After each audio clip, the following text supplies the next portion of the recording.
Python ina function nyingi. Lakini faida nini? Python ni lugha nyepesi ambayo unaweza kuielewa. Nini? Nakusudia kusema nini bwana? Kwamba tunajifunza kutokana na function. Python ina function nyingi. Na kila function zimekuwa categorized katika libraries.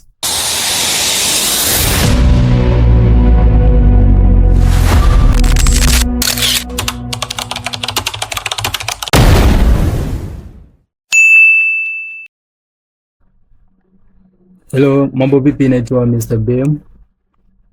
Tutaanza Python. Fungua browser. Kama wewe ni mgeni mpya kabisa katika platform yetu, tunafundisha Python programming language. Somo la mwanzo leo. Ili tuweze ku run code the Python, kwanza lazima tuelewe Python kwamba ni programming language. Sasa kuna mtu anaweza akauliza programming language ndio kitu gani? Ngoja tutafute katika mtandao.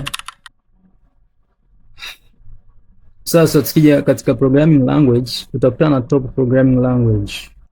Hizi ni lugha ambazo kompyuta inaelewa kwa tafsiri ndogo tu. Ziko nyingi zaidi ya 15. Kwa faida ya wengi, kuna lugha C++, PHP, SQL, Kotlin na Swift.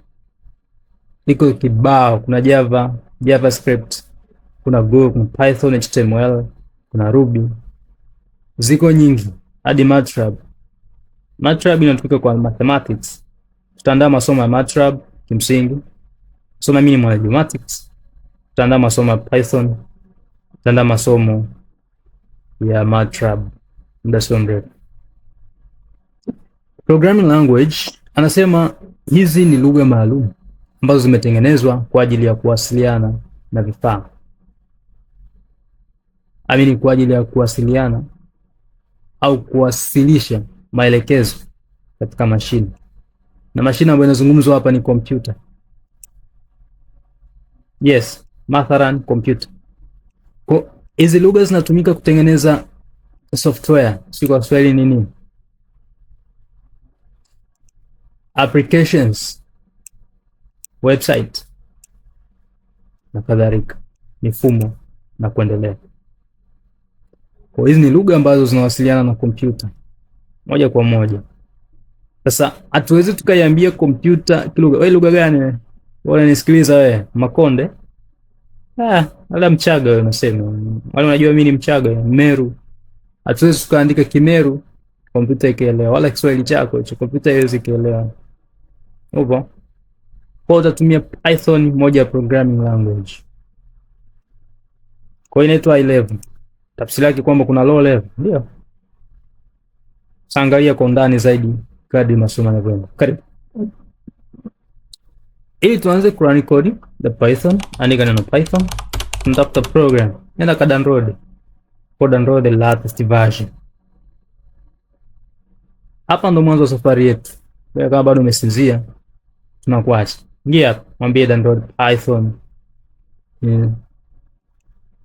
So man, hata kufungulia mkanda ambao una install Python. Kwa vile mimi ninayo, nitaifungua hapa moja kwa moja ili niweze kuona. Kwa nikifungua hapo itanipeleka kwenye folder ambalo ndani yake kuna Python. Acha nimalizie. Mimi naweza kusema wewe mwaga siona kama una download. Ngoja ni download. Kwa vile nakufundisha na kuelekeza, ngoja nitumie tu hizo MB zilizoko hapa ili wewe uweze kuelewa. Si ndio? Ukishamaliza kuinstall, ukimaliza kudownload, hii inaitwa pass. Portable hapa. Wewe ambaye hujui hapa, itakupeleka kwenye directory hapa. Kwa uta double click, afu uta install mwanzo mpaka mwisho. Hii hapa ni Python. Kwa hiyo inabidi extract toka mwambie extract here, au double click atafanya installation. Sasa mimi sitaki kufanya installation, so ninayo. Sawa. Kicha pili nini? Ukishamaliza kuwa na mimi nita cancel kwa sababu ninayo. Kwa hiyo mwambie fanya installation na maliza. Fanya installation maana yake kwenye PC utakuwa na Python. Sasa Python ikishakuwa kwenye PC ndipo una uwezo wa sasa wa kuendelea kufanya coding, kurani program, kuzicompile na kuzi execute, kurun kwa pamoja. Baada ya hapo nitakiwa tupate mazingira ambayo hizi kodi za Python tuna uwezo wa kuzirun.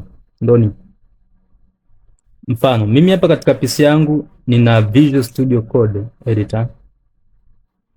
Haya mazingira ambayo mimi naweza nikaandika kodi za Python na zikafanya kazi. Ndio. Tafanya nini? Nitamwambia new file, nitasema maybe bm.python, extension yake ni py. Umeona? Konta enter. Hapa nimefungua bm.py. Hapa naweza kurun kodi za Python na nikaziona majibu yake hapa. Kwa hii ni environment, yani mazingira kwa kutumia Visual Studio Code editor. So lazima utumie hii. Kwa mimi na wewe tutatumia PyCharm. Mimi ninayo hii hapa. Namna ya kuitumia, kwa sababu unasema mimi kila kitu nataka nione umekuwa Tomaso, andika PyCharm. Splaum. Na mwingine matumizi ya kompyuta, najua elimu yetu iko wapi, sijui maskini ya Mungu. Mwambie download PyCharm. Hata kudownloadia PyCharm. Sasa hapa kuna option, utadownload ipi? Hii hapa XE au XE Windows ARM64. Mwambie hii ya mwanzo, ata download itakuja hapa. Hii hapa. Utadownload mpaka hichi kama kawaida. Ukija huku utaikuta hii hapa. Uta double click itakuwa imekuwa installed. Usipoweza nitafuta rafiki yako, ukishindwa kabisa wasiliana nasi tutakusaidia. Baada ya kuwa tumemaliza, kuna mazingira pia ya online ambayo hatuhitaji chochote isipokuwa bando tu. Kwa hiyo unaingia unaandika Google Colab. Google wameturahisishia maisha. Hasa ukiingia katika mtandao wa Google Colab unaandika kodi zako mtandaoni. Na matumizi ya AI, mwambie new network. Matumizi ya AI yanaturahisishia sisi kurahisisha uandishi wa kodi zetu. Ndio. Yaani kwa kujisajili kupitia akaunti ya Google, Google anakupea mazingira ambayo unaweza ukaandika kodi za Python na ukarun bila shida yoyote. Mazingira yenyewe ndo haya. Haya mazingira yana uwezo wa kukurekebisha. Maana ukiandika kitu hapa kodi kimsingi, ukiandika kodi yoyote, umeona? Kwa kuna line ya kwanza, line ya pili. So compiler ina compile mstari baada ya mstari. Lakini pia unaweza ukagenerate kodi kwa kutumia AI. Maana utatoa maelekezo kama nataka nifanye kitu 1 2 3, alafu itakwambia. Lakini pia mbali na hayo, kuna huku upande wa pili ni zile sections ambazo wewe utakuwa umefanya hiyo umeziandika. Nimeandika mstari wa kodi siutaki, unataka wa mwanzo, utafuta. Tabaki hapa. Mimi nitasema print. Sasa badala ukiandika print kuna maneno yanakuja hapa. Kwa maybe unataka kuprint neno hello. Moa. Kwa ili uweze kurani unabonyeza hapa. Run. Hapa nimemwambia print hello. Kwa mwambie run, akirun tunategemea majibu yaje hapa chini. Kwa sawa? Moa hello. Maana yake hivi tiki, maana yake hii imekuwa executed. Moa hello. Ameprint. Kuendelea ukija hapa chini utamwambia nataka kodi nyingine. Utaendelea na hii kodi inaweza ikategemea hii kodi nyingine. Maybe kwa mfano tukasema thamani ya A, abasa nishaanza kukodi. Sitaki nifike mbali, nilikuwa nakuonesha tu unaweza ukaweka section, unaona faida yake inakuletea functions nyingi. Mimi ni Mr. BM. Salianas. Ataki online. Mimi kwa mfano sina bana, fanyaje sasa? Nishakwambia tumia PyCharm. Kwa uta double click PyCharm ikishakuwa kama shortcut links hapa kwenye desktop ikishakuja kama hivi ifungue. Haya ni mazingira tu ya kufanya coding. Upo sawa? Ile somo la mwanzo nilikuwa nakuonyesha jinsi ya kufanya installation, lakini pia jinsi ya kuandaa mazingira ambayo unaweza kufanya coding. So tuna maeneo matatu. Aidha tutakuwa tunatumia PyCharm, lakini pia tunatumia Visual Studio Code editor, lakini pia au tuna uwezo wa kutumia Google Colab kwa kutumia mtandao. Kikubwa uwe na bando, una enjoy. Unakusaje bando? Wewe ni mwana IT. Wewe ni jomatisha, wewe ni engineer, unakusaje bando? Utakushangaa sana. Hii hapa programu yetu nilikuwa nimeandika mwanzoni, ndio hii. Sasa hapa nilikuwa nasema print mambo BM. Actually Qur'ani, ngoja nikufundishe kwanza mwanzo.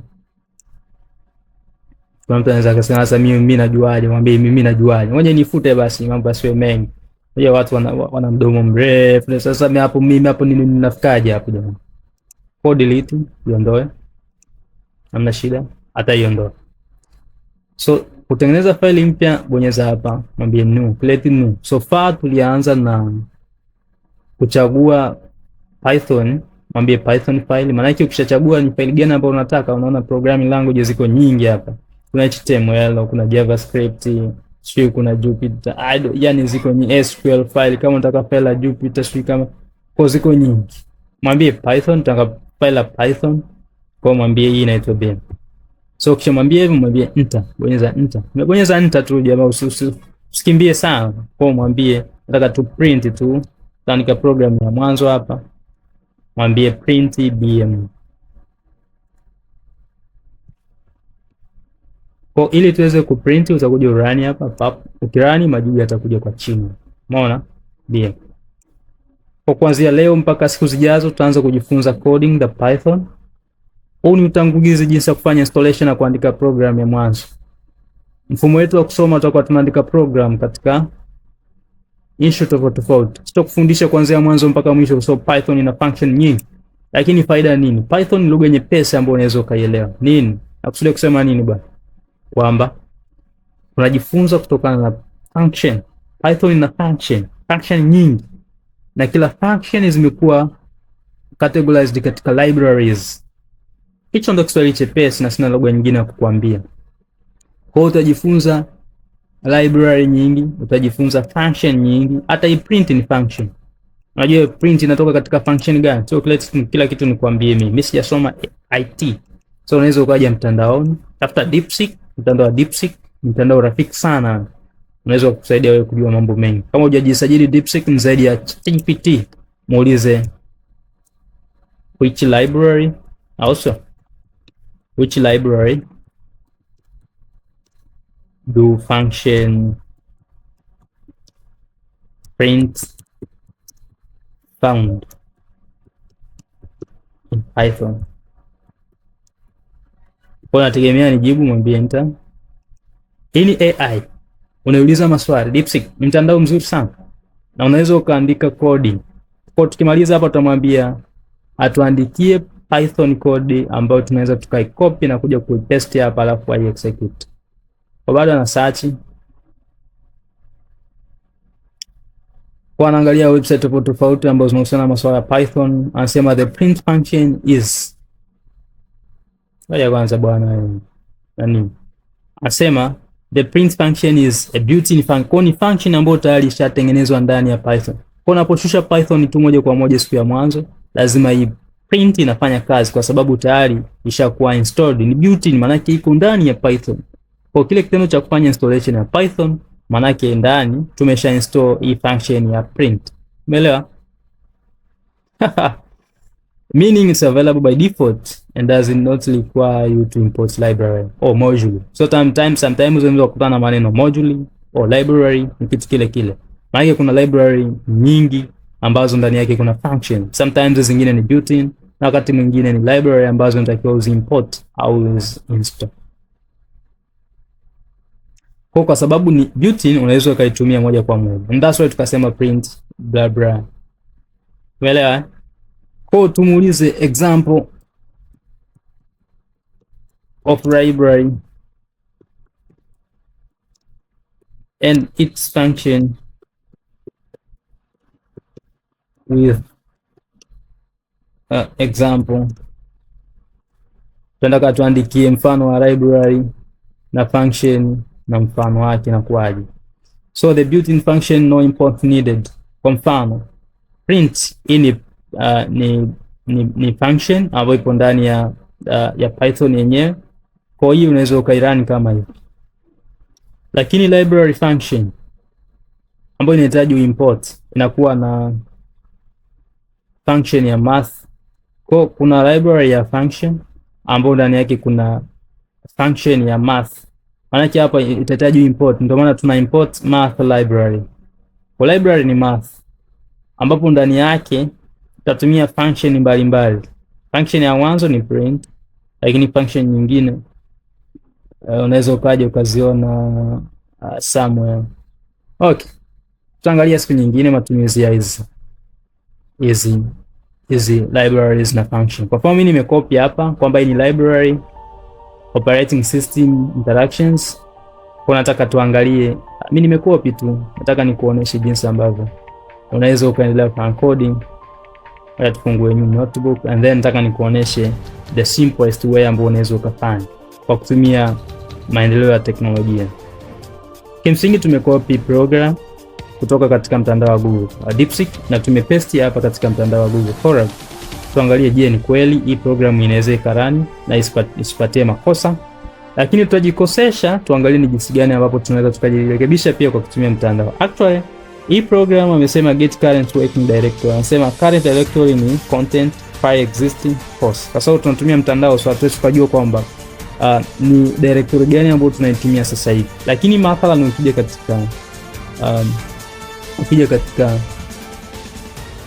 katika PyCharm tukarun, tunataka tuangalie kwa majibu yanaweza akaja nini. Anatuambia file exist. Hapana. So current directory ametupatia ndio hii hapa. Na ile file halipo katika hii directory. Ndio nini? Salia nasi. Hii ni BM. Asanteni sana. Na file